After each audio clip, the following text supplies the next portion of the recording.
सरकारने अर्थसंकल्पीय अधिवेशनात थापा मारल्या. अधिवेशनात सत्ताधाऱ्यांची पाशवी बहुमताची मस्ती दिसली. उद्धव ठाकरेंचा हल्लाबोल. बटेंगे तो कटेंगे म्हणणारे आता सौगात देणार आहेत. सौगाते मोदी नाही, सौगाते सत्ता. उद्धव ठाकरेंचं मोदींवर टीकास्त्र. अधिवेशन कबरीपासून कामरापर्यंत अर्थसंकल्पीय अधिवेशनावर माजी मुख्यमंत्री उद्धव ठाकरेंची टीका. अधिवेशन काळात देशाला उत्तम गाणं मिळालं. उद्धव ठाकरेंचा नाव न घेता उपमुख्यमंत्री एकनाथ शिंदेंवर निशाणा.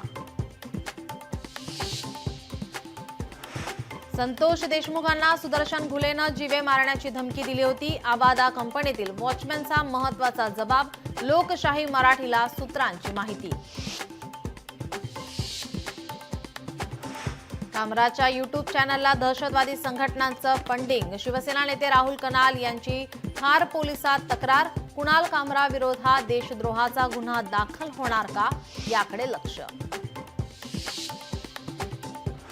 ताफ्यातील जुन्या गाड्यांमुळे उपमुख्यमंत्री अजित पवार भडकले. तात्काळ 5 गाड्या मंजूर करून देतो, अजित पवारांनी कोल्हापूरच्या जिल्हाधिकाऱ्यांना सुनावलं.